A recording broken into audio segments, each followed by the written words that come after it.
Oh shit.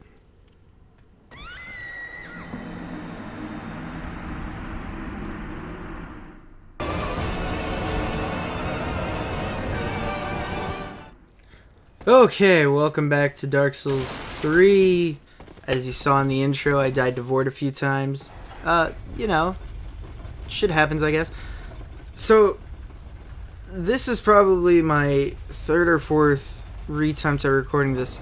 The first two times, it was pretty terrible. I'm not gonna lie. It was not at all happy with how it turned out. And with the last one, I was actually recording on my laptop microphone instead of my beautiful $150 microphone that I had bought for this purpose. So I was not about to upload it. And I'm so mad because, honestly, guys, it's probably one of the best episodes I have ever recorded. I was just talking about, man, anything I could think of, and I was having conversations with myself, obviously. Not like in a weird way, you know. I was just really good at the whole talking thing that day. I don't know what it was. I don't know what was different. I was really into it, and you could tell, and it was awesome.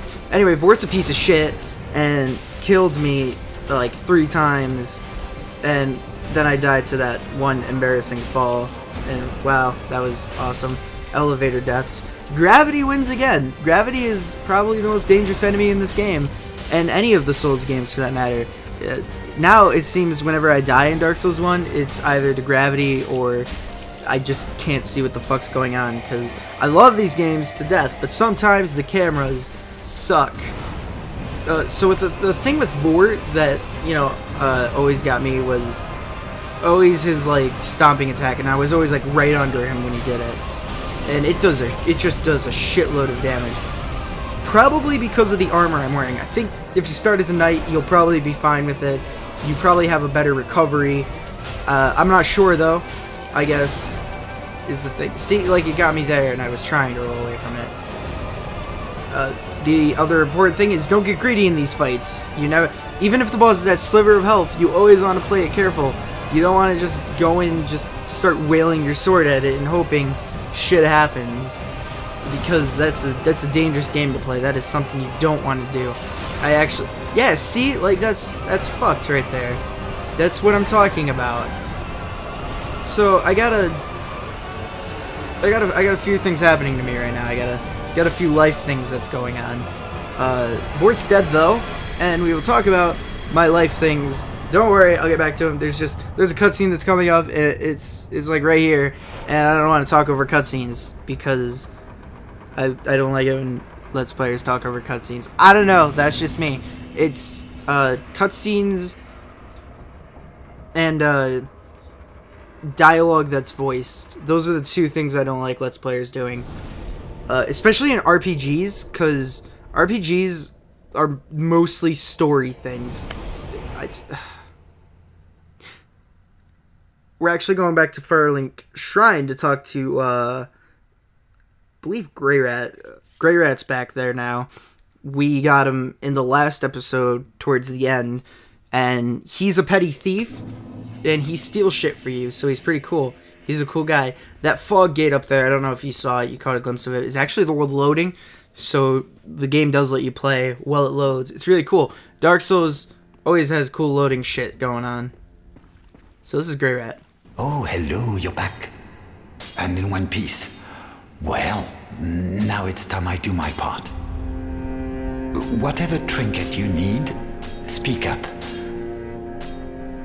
Just don't ask me where I got them.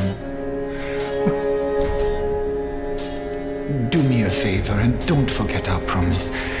Give this ring to old Loretta at the base of the high wall.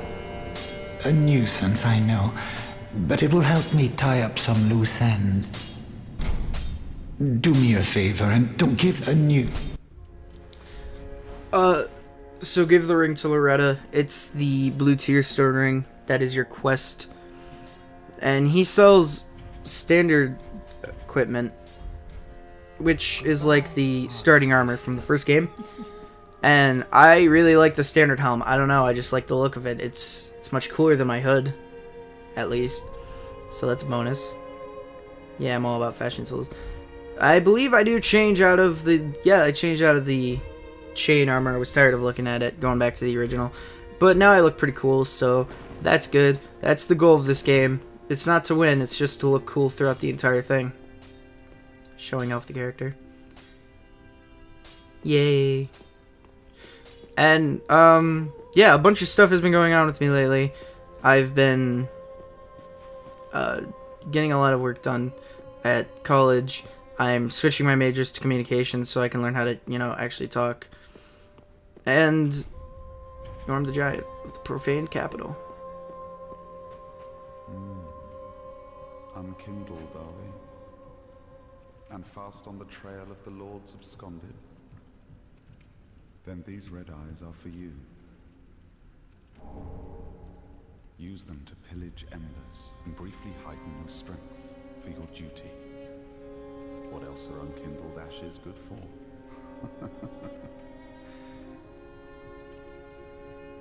Pillage embers for briefly heightened strength.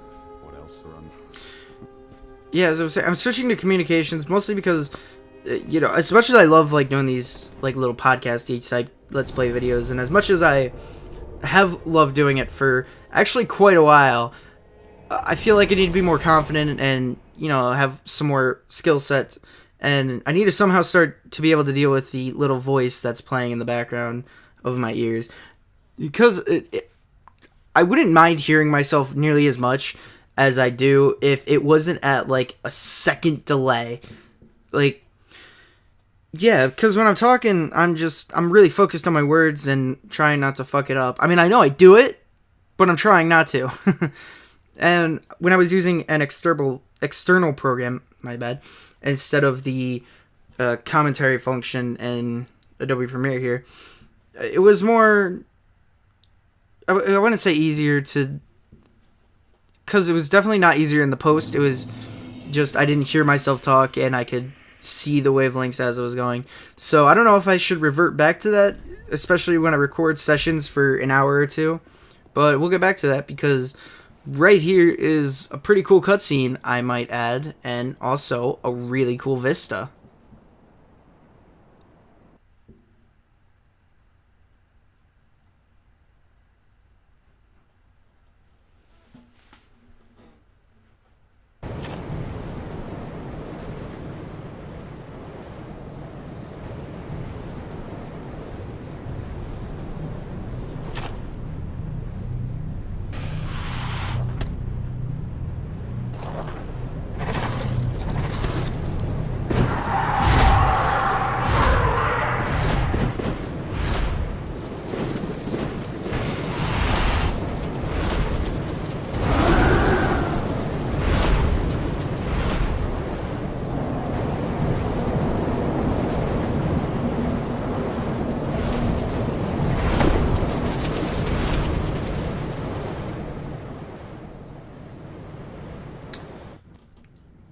Now we are in the Undead Settlement, a really big place actually. I was surprised when I first played it how big this place was, considering it is only the second area of the game.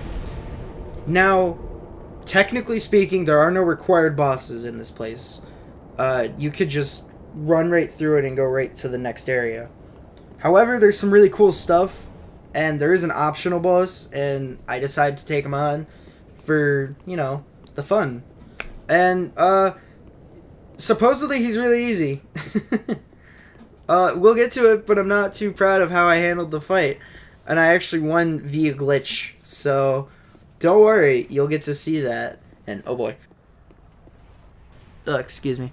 I try to cut all my coughs and stuff out.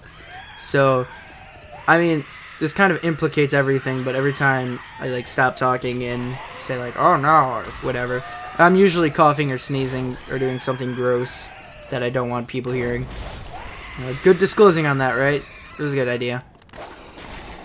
The dogs in this game, much easier to manage than the ones in Dark Souls 1, I'd say. Because the Dark Souls 1 were fucking stupid. Of course I say that, and I miss almost every hit there. Ah, the Undead Settlement. This place looks great. Oh, man, I can't get over how this game looks. I don't know, I really love the look of Souls game. Even Dark Souls 1 kind of still holds up nice. I mean, after seeing this game and going back to Dark Souls 1, you can really tell, but when you're just playing Dark Souls 1 for a while, you know, it looks nice. Please, grant me death. Undo my shackles.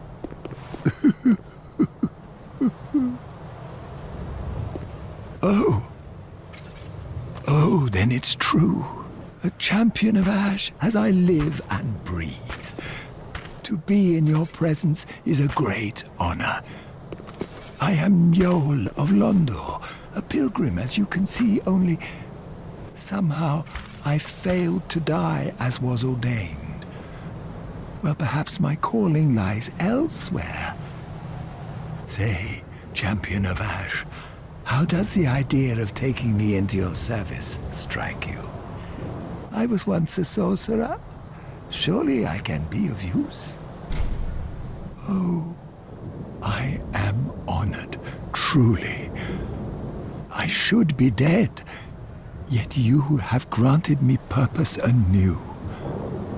I, Yol of Londor, do solemnly swear myself to you. Pretty shady character, if you ask me.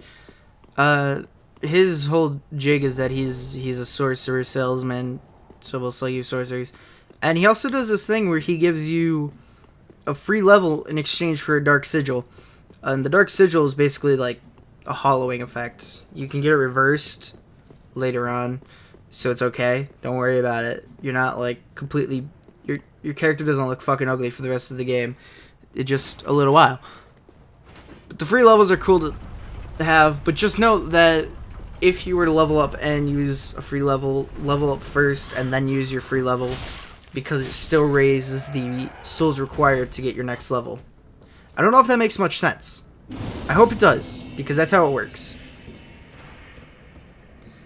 And this is the Undead Settlement. It's not that bad, and I would say it's a little easier than the first area.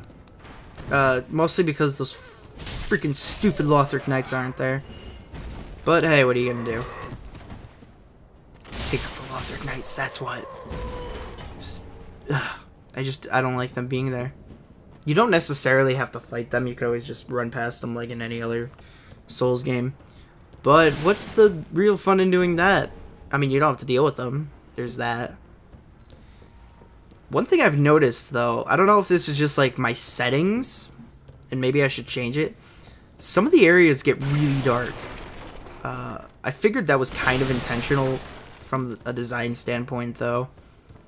And it's really cool that you can see the embers glowing bright, and the ember effect in general is really nice. It's like a little particle effect. It kind of leaves a trail when you walk. These guys drop a Thrall Axe. Now, the Thrall Axe is really cool because it has the little ninja quick step thing. Still don't know the name of it. I would probably never learn the name of it. Oh my god. This item. This is a quest item here. You want that item. So don't forget to grab it. Not this one up here. I'm going to go back and grab it, I swear. I promise you guys. Don't worry, I won't forget about it. Nah, you can't cut it down there. I tried. As you see. You were looking at me trying. There it is. I don't want to spoil what it is quite yet, because I want you to sit there and think about it. Charcoal pine resin. Really cool that they still have the resin. They also have bundles now. The bundles are kind of like resin, but it's like a shorter burst, and it's quicker to apply, I guess. I don't use them, so I don't really know. Ooh, that was an ambush if I've ever seen one. Really good at hiding the enemies in the dark here. They're kind of little shitheads, though, because they do use the sword art for the weapon, and they're so small, and they're just jumping around the entire fucking screen like no one's business. It's crazy. Ah, man. This video took like 3 days for me to get to commentary, mostly because I just kept fucking up. And the other reason is because we're done with the break now. I don't know if you guys remember me saying that I was on a break when I started. Pretty much the entire channel was started on the break. It started like the day before. And man, I just didn't anticipate the work I'd have to do when I got back. But you know, we'll start. I only got like a month left of classes, and then I'll start like prepping videos ahead of time so I can get them uploaded. And you know, not because I have to or anything. I just want to. I want to be able to upload frequently and still be able to work on schooling, because YouTube is something I've wanted to do since freaking YouTube came out. Alright, like I was there for the first Let's Player. I was there for like the Rising Stars. I was there when people started getting paid for Let's Playing.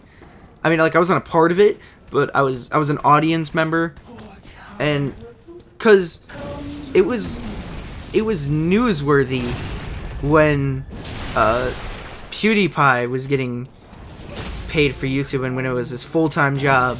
Like that was on the news, like, whoa, this is cool that it happened. But a bunch of people are doing it now, and it's become a legitimate form of entertainment, I think, this whole YouTube gaming place. And yeah, I've just been fascinated with it, you know, ever since I was a little kid. So I thought, hey, I might as well put my hat in the place. YouTube, I don't know the saying, I guess. Wow, that died really fast. No, but I thought I would just put my hat in and just give it all I got and see what happens. Now, I don't expect... Yeah, don't get me wrong here. Do not get me wrong. I do not expect to get viewers or popular, or I don't expect to make it my job. I like the idea of it, and I like having fun, and I like sharing my gameplay and commentary with the world. Because I don't think I'm a terrible human being. I think there are a few people out there who would enjoy my company. Why not, right? And yeah. So this seemed like a pretty good idea at the time. Again, going in for communication, so hopefully I get better at talking. And wow! Wow, that sucked. Ambushed in the menus. If only I wasn't fucking around trying to get the body down with the freaking firebomb. I might have been able to do it a little better. We can go back to using the short bow for right now. As of right now, I don't know what I want to use for my range. I don't know if I want to continue using a bow, or if I want to indulge in some pyromancy or sorcery, or even faiths, or miracles, I guess they're called in this game. Faith is the stat, duh. But I do know I need a source of range, a stable source of range, because right now I'm kind of just going and fighting everything melee, and that's not terrible, but for like bigger ambushes and you want to just lure them out one by one, it's good.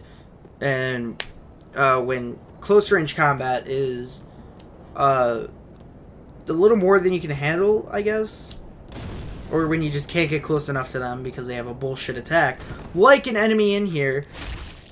It's like a cage with like body parts in it, and it has like no startup animation, and they can like do it whenever they fucking want. So you have to either stand far back from it, or you can just lob a fireball at it and you'll be fine. Firebombs also work. You can also firebomb it. I don't think I thought of that. No, I was doing pretty good with standing far enough back with my sword and just R2ing the hell out of them. And this is when I found out you can backstab these guys. I didn't know that. I mean, I might have done it before, but I just noticed I did it. This session was when I found out you could backstab these guys. That was really cool to know. I don't end up trying to backstab them because it's not really worth it. They're dead in 2 hits anyways. But just know that if you're having trouble with these guys, these little shitters, you can backstab them. It is possible. There's no real reason to go up here except to take out that ambush. Because all you get are those firebombs. I mean, maybe I picked something else up, but I don't remember doing so. So, let's see if there's anything up here. There's not, by the way, there's nothing up here. There's nothing worthwhile up there. Not even worth talking about being up there. You can't get up there. That's another thing. You can't do it. Thought you could. You can't. So the one thing I'd say about this area is if you're speedrunning, just skip through all this. You could probably just run through everything. I just like to take my time and kill all the enemies, and it's just fun for me that way. I like to take it slow. The best part about, you know, gaming and everything is, you know, going at your own pace and playing how you want to play. You know, I think that's a lot of the appeal to video games over movies, at least, is, you know, you can do it however you want instead of just watching someone else do the thing. And honestly, that's probably where Final Fantasy 13, at least Final Fantasy 13, struggled the most. Because it was a lot more cinematics than gameplay, and the gameplay wasn't even worth it at that point. You were just kind of watching a movie. Like, I would watch a Final Fantasy 13 movie. The storyline was pretty cool, pretty decent. Little hard to follow at the beginning, but you get the hang of it. Like, they're cursed with shit. That's about the plot device they use. But, like, as for Dark Souls 3 movie versus game, like, I would definitely rather play a game than watch a movie. That is also why, by the way, movies about video games just can't really work. Like the Mario Bros. Movie, like, no one like that. And, I mean, it was a bad film, don't get me wrong. But, like, the Sonic show didn't really do that well. It did good because it was a kid's show, and fucking kids. And that's the same with the Zelda show. But, like, I might go to a legit Legend of Zelda movie. I might want to check that out. I wouldn't have high hopes for it, but Zelda's got enough story and I don't want to say close-endedness, but it's got enough to kind of work as a movie. I don't know if I'd put on all the side quests or anything, but I don't know what I'm doing here. I think I was trying to run past him, but he was there in its narrow walkway. So this guy sells pyromancies to you. Aha, unkindled, are we? Welcome to my abode. I am Cornix, an old pyromancer. A crow in his cage, as you see now. But here we are, an encounter for the ages. I hear the unkindled make for fine vessels. Care to learn some pyromancies from this old man? Most wise. A chance encounter should not be squandered. To reiterate, I am Cornix of the Great Swamp. The pleasure is mine. Fun little fact here. Dark Souls 2 is actually the only game where you find pyromancies in the environment. The rest of the Souls game, a pyromancy teacher gives it to you. And I think this is probably because the relationship between the pupil and the student and pyromancies is super important. And in Dark Souls 2, you don't really get that nearly as much as you do in the other games. I haven't really played pyromancy enough in this game to really understand the bond further. But with that being said, from what I have played and what I have read in dialogue, it's pretty important. He even says so I believe him. So these fuckers can't be backstabbed. And the tracking on them is ridiculous. Like, if you... I can't really show it off, I guess. That was just my fault. I can't believe I lived that either. This is one of the intense world battles. Now, I've noticed sometimes in Dark Souls 3, they expect you to pass enemies. But anyway, guys, thank you for watching this episode of Dark Souls 3. I hope you enjoyed it as much as I enjoyed making it. And I apologize for my Vordt performance. Or all my performance in this game. I'm not very good at the game. Whatever.